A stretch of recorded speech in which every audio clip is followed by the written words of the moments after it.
Hey guys, welcome to Follow Conversation. Excited that you're joining us tonight for another great conversation, or at least we hope it's a great conversation. That's what we hope every week. So glad that you're here. We're here every Tuesday night at 7 o'clock. I've got something really exciting for us to talk about tonight. I feel like it's exciting. So anyway, I'm glad that you're here, and I've got a guest who's joining me in the studio tonight, and so I'll get to introduce him to you in just a second. So if you don't mind, would you take a second to like and share this? It just helps us to pop up on your feed more often. And you think, you know what, I haven't seen that show in a while. Well, this helps it out a little bit. And it helps your friends to see some of the stuff that we're talking about as well. If you have missed any of the past episodes, you can always go back and watch any of those. So you can just click under videos and you'll see more follow conversations on that. Hey, we're asking the question, are you living a nominal Christian life, or are you living a transformed Christian life? We kind of brought that up last week in our conversation with Gavin Roberts, who is a church planner and missionary over in Utah.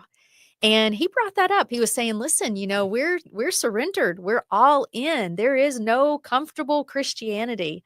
And I thought that's a great topic for us to talk about. And in addition to that, not too long ago, we were in devotional. So our group meets every Wednesday morning and someone leads in devotional and they talk about, some type of topic, something like that. We give prayer requests and announcements and things.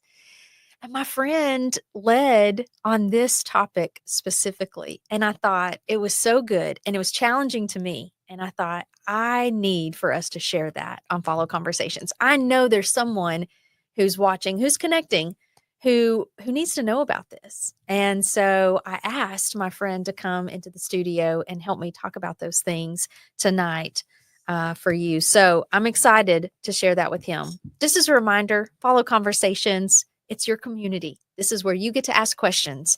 It's where we get to pray for you. So if you ever have questions or you need prayer, you can always put those in the comments. Or if maybe there's something that's a little more private and you want to email me, you can email me at yolanda@lifeword.org. Don't forget, it's all A's. I know my parents tried to be different. So there's that. Okay. So you can email me if you have any questions, or maybe if you maybe need prayer for something, then you can email me. Okay. So my friend, John Merriweather, is in the studio with me. Hello, John. How are you? I'm doing well. Good. Yeah, it's good to be here. I am trying to get used to this flipping back and forth because in the studio, it's different than when I'm just on my computer and running the show and somebody joining in. So it's a little bit different. So, John, you work for BMA Global. Tell us a little bit about your role with missions. Yeah. So BMA Global is the missions sending agency of BMA America. For BMA Global, I am the vice president of operations, but I'm also the regional coordinator for missionaries in Central Asia. And so my background is not professional ministry. So maybe that's a little more relatable to some people, but I worked in a corporate kind of IT environment for almost 30 years before I came here. And so my background is a little more on the operational kind of side of running an organization. So that's what I try to do for our missions department. Which I love. We don't always speak the same language because sometimes you're all into numbers and stats and things like that. I like details. Yeah. But so if you're watching and that's your language, you and John would be fast friends, right? Rows and columns. That's what I say. The world's run by rows and columns. You just might not know it. You may not know it, That's but right. it is. It is. Exactly. Right. I love it. Well, John, you gave a devotional about nominal Christianity, and I wanted us to be able to share those on Follow Conversations. And so I took what you shared and I've created some banners with those. So as we're talking through these, I'll be able to pop them up on the screen so you'll be able to follow as well. But I just wanted to kind of talk through this top 10 list. You gave us a top 10. What was going through your mind when you decided this is a topic that I want to share with people? I think this is something on my heart I need to share. That's a good question. So, really, it was really just a reflection of my personal journey. That was what was going through my mind. So, I mentioned in introducing myself that I'm not a minister. I'm not a pastor. I haven't been in a ministry setting. I was a corporate guy, but I became a Christian very early in my life, and I have always grown up in the church, and faith has always kind of been a centerpiece of my life. But yet, there did come a time in my life where I kind of recognized that I was just a very complacent Yeah. Christian. And it was just, just some moments that God used to kind of, I think, awaken me from a little bit of a spiritual slumber where I was just kind of going through emotions. And I recognized that that really had marked an awful lot of my actual life. That, I was around church and Christian things and Christian people, but in terms of my own personal Yeah. relationship with Christ, I had to kind of acknowledge, man, I'm kind of doing a little more than going through motions. And so, Yeah. I had a little bit of a personal revival, a personal awakening, if you will, about 12 years ago. And I just, you know, began to allow, God to really speak to me. Yeah.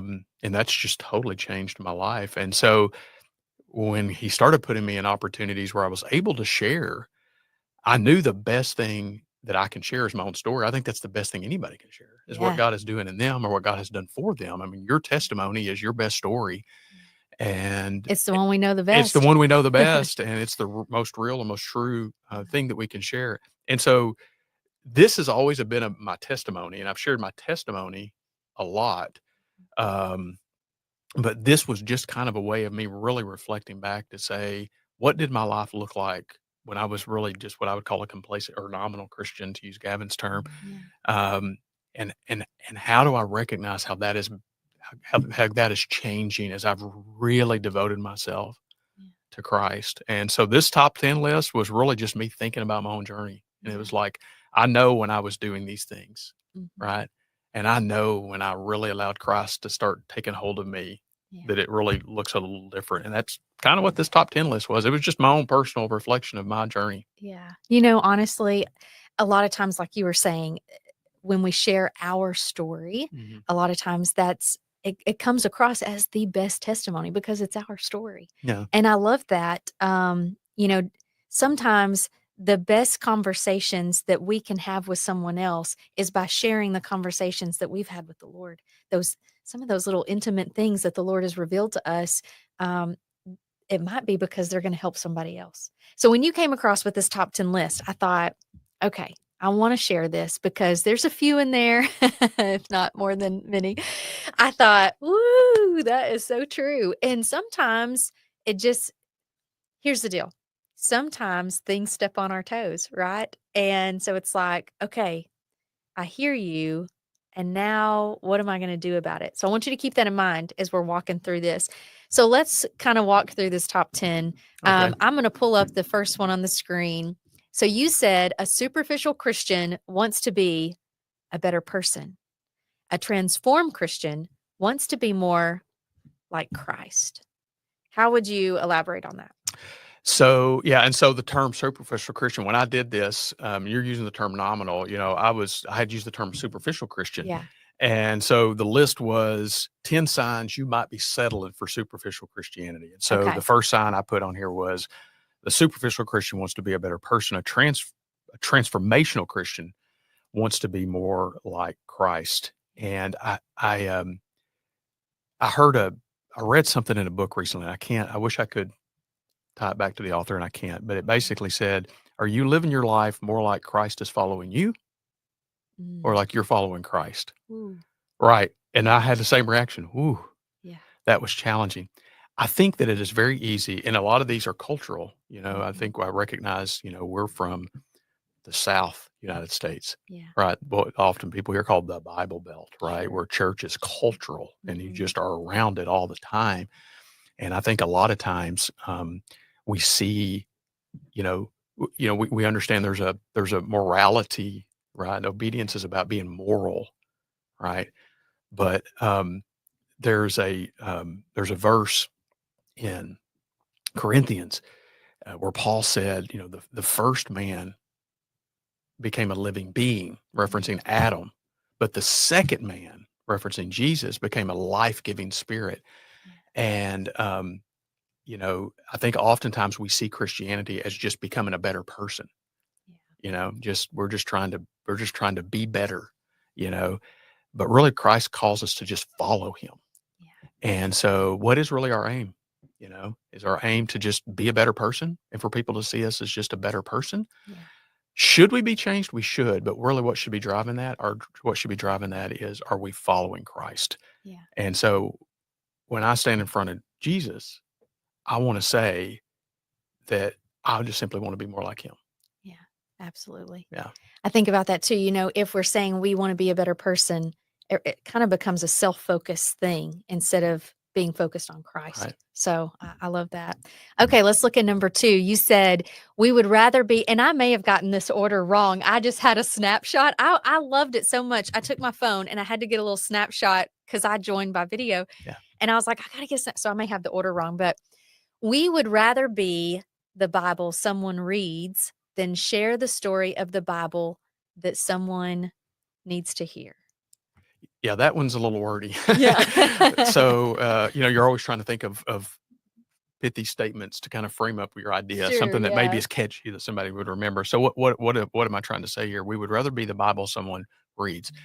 It's not unfamiliar for us to hear people say, our lives might be the only Bible somebody reads. Right. And that's not untrue, and I don't disagree with that at all. And should our lives reflect the story of Scripture and the story of the gospel and the story of what Jesus is doing? It should, right? Mhm. But the Bible says that faith comes by hearing. Yeah. Jesus spoke truth. Right. And I think so often, we basically see that, hey, as long as I'm living a good life, then I'm planting seeds. And again, it's not that there's not some truth to that, Sure. but that can't be where it stops. At some point, we are called to speak to people, to Yeah. share, to literally have conversations. I didn't even think about the pun. This conversation, you're sharing, right? Should our lives reflect Christ in us? Of course, Yeah. right? He says that our lives, that, we should be light, that our works should show light. Yeah. But he also says that faith comes by hearing. And I think for so many Christians, and for me, it kind of equates to the first one, wanting to be a better person. But man, to sit down and actually have a conversation with somebody is very difficult for many Christians, Mhm. Yeah. Yeah. But again, the Bible says faith comes by hearing.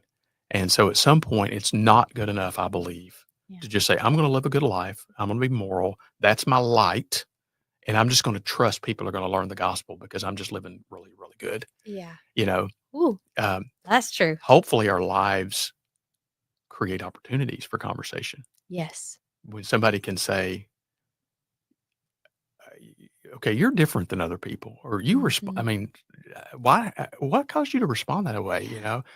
Okay, well, that's wonderful because then you have an opportunity to talk. But I think a lot of Sure. times, man, we just kind of create barrier. We're like, we really want to have the conversation, but we want to live a good enough life, So again, it's Sure. not, these aren't bad things. Mm-mm. They're just settling, I think Yeah. they're a starting place, but they're not the ending place, right? At some point, I think we need to allow ourselves to be uncomfortable enough to say, hopefully my life creates the opportunity for a conversation, but I want to have the conversation. I want to be able to sit down and actually talk about what Christ has done for me. Absolutely. Yeah. When you said that last week, that's what we were talking about with Gavin. He said, we live our life, we live in the community, and they see we're different. We talk different. We definitely don't talk like them. He Mhm. said, we are different, and it opens up the door for us to be able to share. And I think too, when we order, every year we order shirts for Life Word Sunday. We order shirts for World Mission Sunday. Mhm. And it's not for the shirt. It's not for us to just go around and wearing these shirts. It's so it will start a conversation. Right. And that conversation's to be able to share, okay, this is what Life Word is, or this is what BMA Global is, and here's who Jesus is. And so it opens up that door to be able to talk about that. Okay, let's look at number 3. We talk about, well, this is supposed to say God and not go, but my typing, I don't have my glasses on, so I couldn't see that very good. But it says we talk about God at the expense of talking to God. Okay, we talk about God at the expense of talking to God. So this almost would sound to contradict what I just said. Should we be talking about God? Well, I would say yes, but my point is, for many of us, especially if you've been a Christian for very long, or you've been, let's say you're a church person, Mhm. um, you know, we often are more comfortable around other Christians, having our Bible study and talking about God, and that's a Mhm. good thing. Sure. Again, these are good things, Yeah. but it's a lot easier to just talk to other people about what we all already know than it is to actually pray. Yeah. Prayer is a difficult spiritual discipline. I think having done discipleship with many, many men, and we talk about the different spiritual disciplines, prayer is almost invariably the one most people are challenged by the most, Right. you know, and God certainly wants us to talk about him. But again, my frame of reference to this was where it's a little easy for Christians to hang around other Christians and talk about Christian things, Sure. right? But God calls us into a personal relationship. And I use the example of, I think when I was sharing this, I used the example of my wife, Yeah. right? And I she's talented, wonderful. She was an incredible mom, and she was a great host, and and I would, and she's a seamstress, and Yeah. she uses her skills, and so and I would always just brag on things that she was doing right to other people, Sure. right? The problem was I would rarely tell her that. I would Oh, neglect to sure. to compliment her personally and to Right. talk to her in the same way. It'd be one thing to talk, Yeah. and I think sometimes I wonder if God's sitting there like just kind of like, Yeah. you know, Talk to me. hey, talk to me because I've got so much I want to say and I want to hear from you. Yeah. And I know it's sometimes that's a challenge that prayer, but I'm learning more and more that prayer has to be central. It's not something people see, and I think a lot of these things as we go through the list, Mhm. a lot of things it focuses on the appearance of things, Right. when in really the heart of Christianity is often what happens in terms of what happens where people don't see, you know. Sure. And I think this is one of those. Do we talk about God? But how often do we talk to God?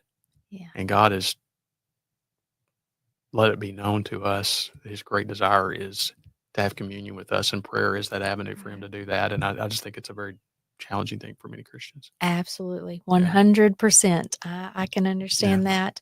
Okay, let's move on to our next one. It says, worship is a congregational event, not a personal experience. And I got to say, when I first saw this, I thought, okay, because I think in most of our minds, we do associate worship with I'm going to church and I'm worshiping. This is worship time. There's 3 songs and a prayer. Like that's how it goes. But that's not what we're talking about. Yeah. Again, you might begin to pick up on a theme, and the theme of a lot of these things. I might be a superficial Christian when I see Yes. worship as an event and not a Mhm. personal experience. Um, Kinda like that old Jeff Foxworthy, "You might be a Yeah, you redneck might be right. if." Yeah, exactly. And I actually thought about using that. Maybe I need to rework this a little bit. And I am refining this, but the idea again, one of the themes you'll see in this list is, what is viewed publicly versus what is really happening inside of you privately. Right. And if you were to kind of synthesize these things down to some common things, that's one of the common things is transformation is an inside out thing. But Right. oftentimes, I think we see Christianity as an outside in thing, where we Mhm. focus on the things we're doing as external Yeah. representations. And worship has been one that I'll be honest with you, I'm still really learning and grasping and understanding that it's that personal relationship. Because I still think of it often as that activity when we go Yeah. to church. That's a place to worship, and those are mechanisms that lead us to worship. But worship, I have a coworker, our leader in BMA Global is a guy by the name of John David Smith. And the week that I gave this devotion, he was talking about this. And he wrote a definition of what worship is that really kind of was my frame of reference for this point. And he said that worship, I'm just reading this, I said, worship is a personal encounter with God Yeah. where he is exalted and we are changed. Yeah. I'll be honest with you, that one's been on my like sticky notes, where I Yeah. look at it every day because I had never heard it Put like that. described that way. Mhm. But it's a personal encounter with God. Yeah. Can it be facilitated through a corporate worship event? It can be. It can be. Yeah. I'm not downplaying that at all. I love going to my church. I think Yeah. we have worshipful services, Sure. but it's about putting our mind and our attention at the feet of Christ. And that isn't relegated to what happens on Sunday morning, Right. right? I mean, he calls for us to have that personal encounter with him, right? That's why even in the model prayer, it starts with praise is the first part of prayer, which is our act of worship. It's just simply our act of acknowledging, how great God is, how big God is. And the more we see how great and how big he is, the more it puts us into perspective, which is we are not, Yeah. right? And again, these are just things that just kind of as the everyday Christian, I had just completely just missed. Yeah. I just never recognized what God was really asking for. Mhm. And our personal worship of him is what he's asking for. I love that we're getting to talk about these things because I think it's great for us to take that peek inside and for us to go to it's not questioning God, it's questioning ourselves and what we're putting first, what our priorities are and just kind of where our heart is. And I think about King David and God calling him, and he said he was a man after God's own heart. And I think that's who I want to be. I want to be a woman after God's own heart. And so I think about some of those things as we kind Mhm. of talk through this. Okay, let's look at number 5. We are motivated by affirmation more than adoration. So, yes, these do try to build. I was purposely trying to build, right? I mean, obviously, adoration is speaking to, that worship of Christ. Mhm. But again, are we motivated by more by affirmation? The question that was on my mind when I was, the idea of that I was trying to get across here is, Mhm. am I more interested in how people think of me Right. or of how God thinks of me? Oh, And yeah. if I'm being really honest, it is not difficult for me. Okay, you shared that I shared devotion with staff, right? My Mhm. inclination is when devotion's over, is I go and I replay it all in my mind. Yeah. Did I say it right? What did they think about that? Yeah. You know, was our articulate or confusing, right? Right, and we do that, and I'm personally, just have that as I think a bit of a personality flaw, right? It's like Yeah. I'm always very self conscious about how I'm coming across and how do people think about me. I Sure. think everybody has a bit of that, and so Some of us tend to dwell on it a little bit more, and we're right. I still mean, it's thinking kind of there's a about it human 2 weeks nature later, aspect of that, right? but in reality, it's almost hard for me to say the words. I rarely thought about what God thought of me. Yeah. And that's almost like the most shameful thing I can think of is which tells me I'm not worshiping him because if you're worshiping him, then you're thinking an awful lot about him. Right. What I was really thinking about was how am I coming across? Sure. Do I look right? Did I say it right? Did I say it right? And so I thought a lot more about what people think of me. The affirming part is, Right. am I more motivated when I'm affirmed by other people, Sure. Mhm. versus, you know, is what I'm doing pleasing God? Yeah. And it's just something that um,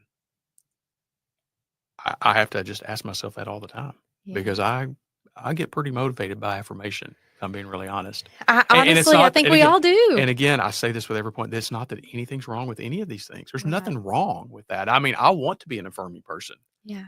I want to be a person who encourages other people and affirms them. Yeah. Right. So again, there's nothing wrong with that. But boy, it's easy for that to become your motivation, Yeah.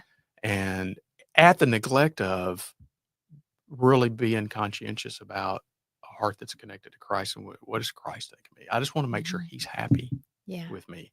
Absolutely. Having again, it's kind of that am I being so self-focused Yeah. and what's happening with me, with this, what people think of me and the outside like you were saying rather than God. So, absolutely.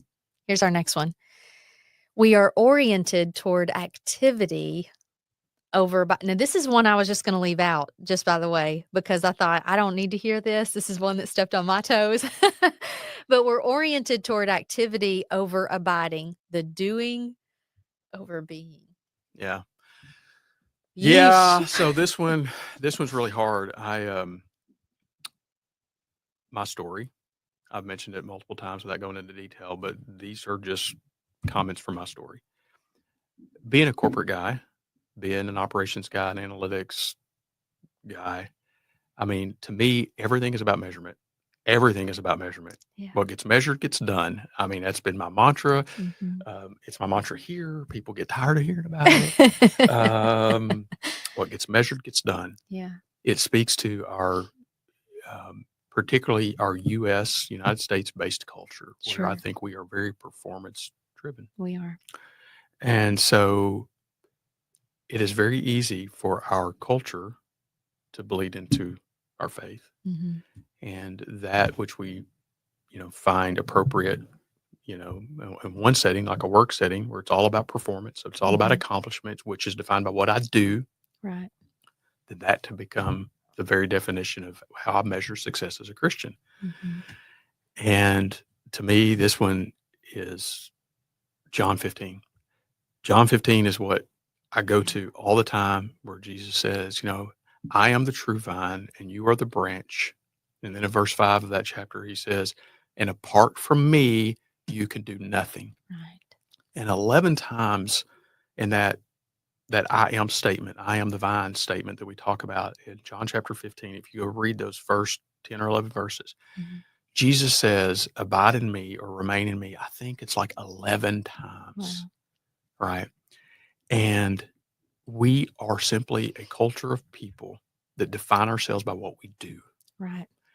And in Christ, we are not defined by what we do. Yeah. We are defined by what he did Yeah. and who we are in him. So it is therefore not about our doing, it is about our being. And that means it has to be about our abiding in him. And the easiest thing to do as a Christian, which is a good thing, is to be busy and be active. Yeah. Um, and there's nothing wrong with that. But Mhm. our doing, our activity should be an outflow of what Christ is doing in us. Right. It shouldn't be, what we're doing to define who we are. Exactly. And, Christ says that from me, you can do nothing, but in me, you will bear much fruit. And the single biggest lesson I have said to people, for me personally, just for me in my journey, a Christian for 30, 40 years before I really began to accept what it meant to follow Christ, Yeah. was that we're called to bear fruit, but we can't force fruit, Yeah. right? It's just the natural byproduct Mhm. of what will happen when we are connected to the vine. Yeah. I want to force fruit, Yeah. but I can't. I've tried Mhm. through my actions, but only to realize I'm just like treading water. So Yeah. anyway, I could talk about this one a lot. This one's probably really high on my list of Yeah. lessons I learned. know it is for me because Yeah. honestly, when you look at my schedule, it's color coded, it's full, and I think because I'm busy, it means I'm worthwhile. Mhm. It means I have earned something. And so I think sometimes in the spiritual aspect, we go, I'm more spiritual because I'm busier for Christ. I'm doing more. I'm involved in more. And here's what happens too. I would get mad at people because they weren't as involved as me. Mm. And maybe they were just abiding more and I'm the one who had it wrong. And so I get it, but that's a tough Yeah, one. that is. Yeah, it really is. Okay, let's look at this next one. Okay. It said, "Whew, we would rather pay the tithe than count the cost." Woo. I step on my toes every time I read this. This is very much at the heart. And again, these things all there's an interrelation to a lot of these things, right? Yeah. I mean, they're very interrelated on purpose, actually. So they kind of build. So it kind of goes a little bit back to the activity kind of model, right? Um, it's what I call checklist Christianity, Mhm. you know, and man, I had it. I had it. I mean, I went to church every Sunday. I tithed. I went to Sunday school. I had my daily reading the Bible checklist that I did every day. I was doing the deed. I was checking the Sure. boxes, right? Um, but we can become very complacent when we kind of settle into what I call superficial duty. Yeah. Those are all just kind of like the duties of a Christian. Well, you go Mhm. to church, you do this, um, without really ever kind of devoting to what I call, superficial duty versus sacrificial service. Yeah. You know, um, you know, Jesus said, if you want to be my disciple, you have to deny yourself Yeah. and pick up your cross daily and follow me. Mm. Um, in Romans chapter 12, verse 1, he talks about presenting our bodies as a living sacrifice. Um, I'm much more comfortable with the checklist version of Christianity Sure. than I am with counting the cost of Christianity. I Yeah. think it was C.S. Lewis. Yeah. It might have been G.K. Chesterton. I can't remember. It was one of those two English guys from years Yeah. ago, who said something to the effect of, "It's not that Christianity has been tried and found wanting. In other words, it's not that it's been tried and it didn't deliver on its promises, Sure. but instead it's been found difficult and not tried." Oh. And the point being that if you really read the words of Jesus, Mhm.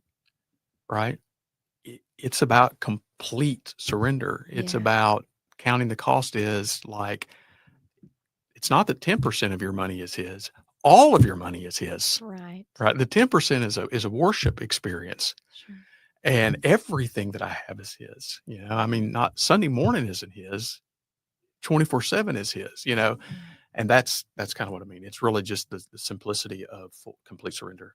Yeah. And we want to give him some things, but I don't think I always want to give him everything. Yeah. And that's what he calls for. And it's so funny because we think that I want to give him this, and yet it's already his. It's all his. It's just, are we going to let loose of the Mhm. controls? Are we going Mhm. to surrender that? So, yeah, I love that one. Okay. We find comfort in the group, but avoid the personal. This is another one that I think probably steps on some toes. So, let's talk about it. So,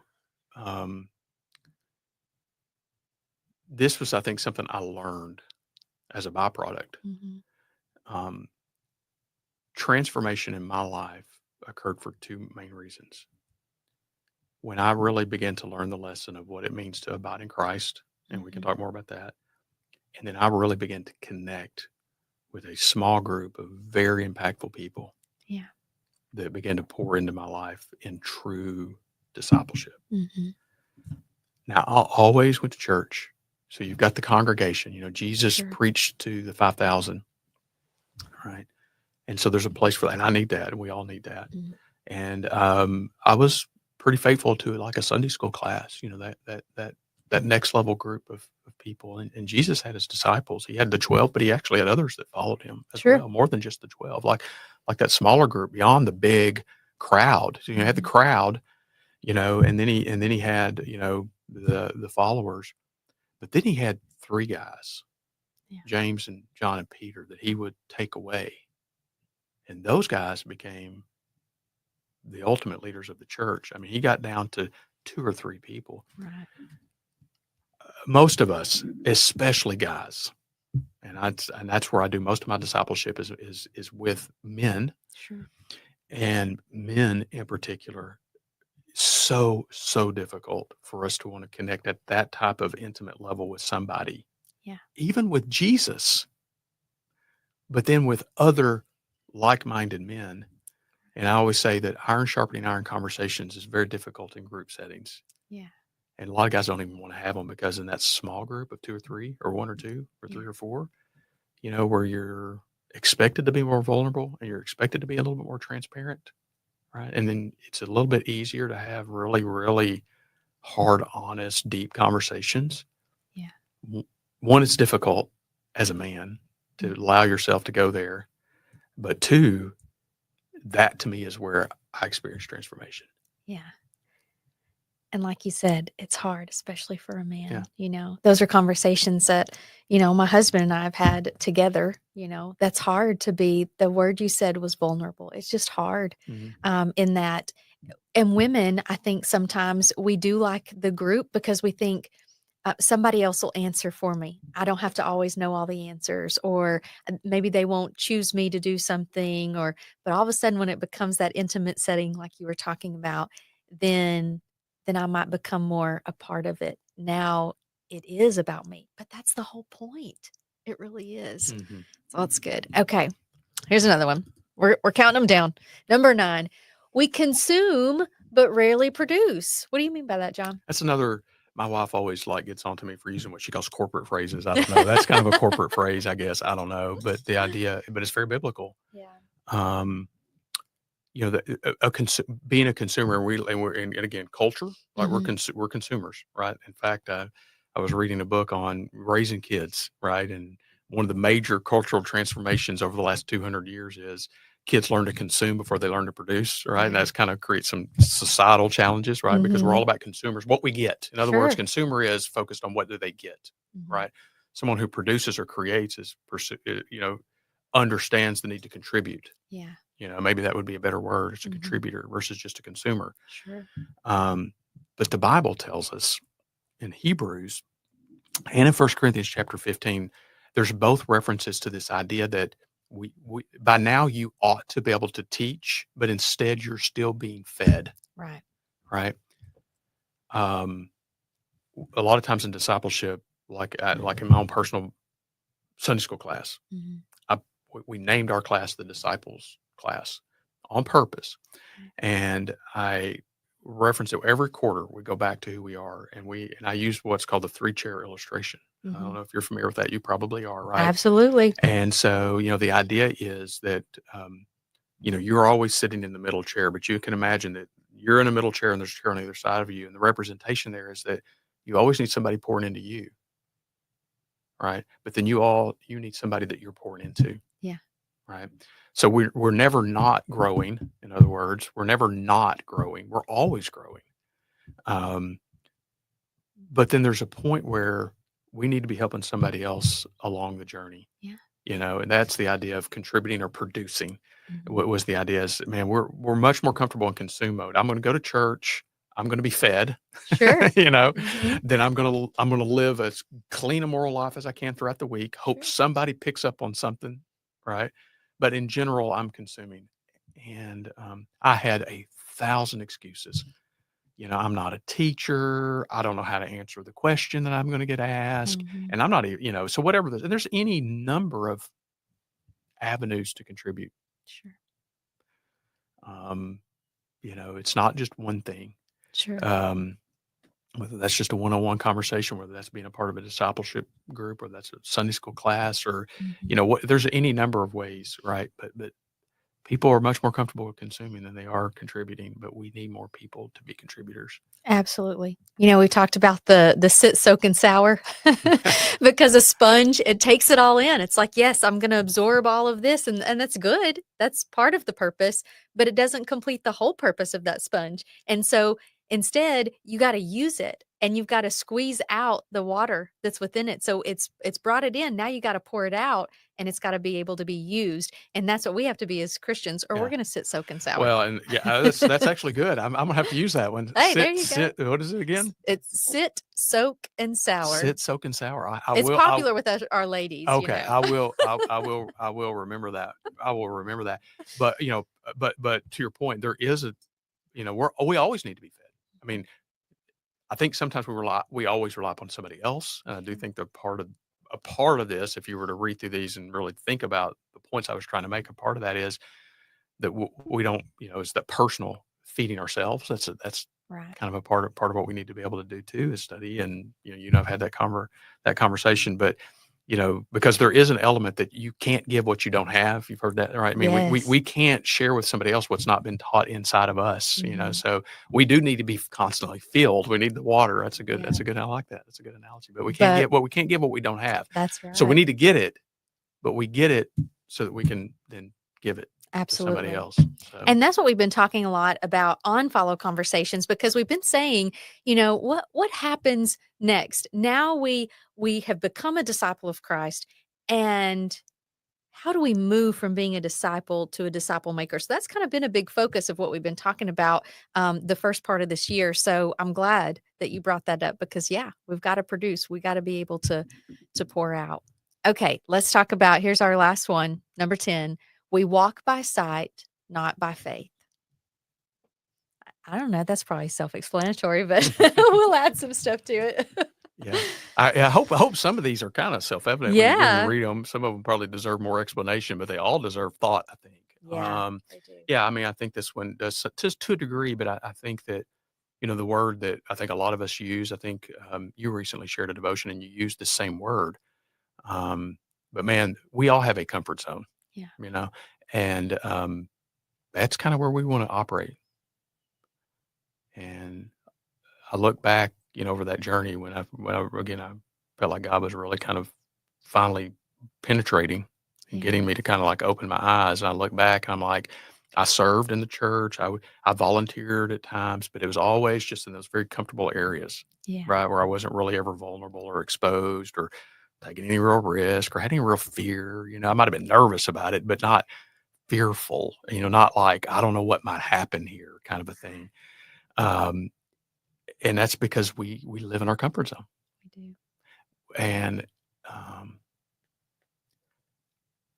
I I you know, it's easy to say things and then it not relate well. So what I'm about to say is powerful to me, but it might not come across well. There is nothing in this world that it has impacted me more than saying yes to something I would have said no to, and then being able to look back and say, there is no way that I would have done that on my own. Right. And then to know that maybe for an instant, I did take a step of faith, not really knowing what would happen. And then to be able to say, I cannot believe God would use me that way. Yeah. Because there's no way I could have ever envisioned that I could have done that on my own. I could not possibly have had that conversation. I could not possibly have stood up in that front of that group of people and tried to share my heart or share a devotion or whatever, because I'm not capable. I'm not a good speaker. All of the 1,000 excuses that I had. I don't know about anybody else, but those were my excuses. But and when you look back and I know for a fact I would not have, because I never did for years and years and years. My answer was no, no, no, no, no. Yeah. And then through conviction, I was like, okay, I have no idea. I remember the first time that I taught a Sunday school class. Yeah. I have never in my life been that nervous. Yeah. I had never done it my whole life. Mhm. And I have absolutely no idea. It doesn't matter how I didn't. Now I look back, I don't even care how I did. Right. But I look back and I thought, I cannot believe that you even gave me words that would come out of my mouth. Yeah. It really is. Um, I just think we create limits. We define our own boundaries. We define our own capabilities. We determine our gifting. We determine how God can use us. And then that's the lane we're going to run in. Yeah. That's it. We've defined it on our own. Mhm. And yes, God gives us. Yes, God gives us abilities. And yes, he wants us to use those abilities.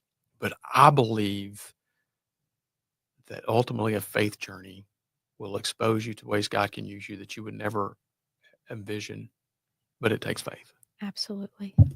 Man. That's it. Oh, I'm telling you, see what I'm saying? I get it. There's 10 things that John shared and they challenged me and they affected me. And as I was listening to him that day, and I thought, I know y'all need to hear it too. And I love it. I love all that he shared. Some of them are a little harder for me to accept and realize, you know what? I've heard something and now I know there's something that needs to change. And John kind of pointed out some things that he said, okay, well, here's kind of a reflection that we can do that might put this into perspective. So maybe you heard some of those things, but John, if there's somebody's watching and or listening, what do you want them to take away most from this top 10 from this conversation? I think that and we said it a number of times, but again, if you were to look at the side by side, which is in essence, these are comparisons, right? Yeah. Is this define you better, or does this define you better? Mhm. What you'll notice is a lot of the things is, are we defined more by outward appearance, Right. or right, is our walk with Christ a very personal, inner, heart driven connection to Him? Right. And for me, and I think for many people, we view it by an outward appearance. Yeah. And so to me, the number one thing that that I've learned is abiding with Christ, truly spending time with Him, Yeah. studying His Word, praying, learning to seek the Holy Spirit, Yeah. which requires reflection, quiet. It's what happens behind the scenes, not out in front of the camera, Right. so to speak, will transform you more than anything you can do. Yeah. No matter how hard you try. It's not easy to measure. Makes it difficult on a numbers On a stat nerd, guy. on a numbers nerd like me. But you begin to realize it's not really, it's a little bit like the fruit, right? You don't always see the bloom on the flower, but there's a day you wake up and you can say, "Oh, and Yeah. now the flower's there all of a sudden. I didn't see the incremental Yeah. process." I think that's a lot of where we struggle is that abiding with Christ is that daily incremental, right? And Yeah. then you begin to realize I don't think the same way. I'm more open to those opportunities. So Yeah. um, And I like that you use that as an example because, we have fruit trees and the environment where we are is a little bit different than some other places. And so sometimes our fruit trees don't bloom at the same time as other people's do. And I think about, sometimes we require, more investment. Maybe we all kind of bloom at this separate time, but the Lord has a purpose for each of us. And He has a plan for us to join Him on His mission, and He can use us in a variety of ways. And He's gifted us all in a variety of ways to be able to use that. And so tonight, if you've heard something and you think, this is true, and I know it, but what do I do about it? How do I learn more about Jesus? We'd love for you to check out Follow. So Follow is it's just a way for you to learn more about discipleship and how to follow Jesus with your life every day. You can go to follow.lifeword.org. This is a free resource that we've created. And again, it's not the only resource that's out there. It's just a tool for your toolbox. It's something that you can use to learn more about Jesus and then also learn about maybe how you can share who Jesus is and what He's done in your life. Maybe you can walk them through discipleship. Maybe that's something you can do. John, thank you for being here tonight. I appreciate you and sharing your top 10, even if I got them out of order. it's not really in order. It's not fine. in order? No, Okay, you got it in good, perfect order. It's good. fine. Well, Thank you though for the invitation. I appreciate Yeah. it. Well, I loved them. And again, I needed to share them with you. I knew that you would enjoy them too. Hey, I hope you had a great time tonight and learned something incredible and wonderful. And if not, you need to go back and you need to rewatch it because I did for sure. So we'll see you again next week for Follow Conversations with another great topic. And so Follow Conversations every Tuesday night at 7. We'll see you then. Have a good week.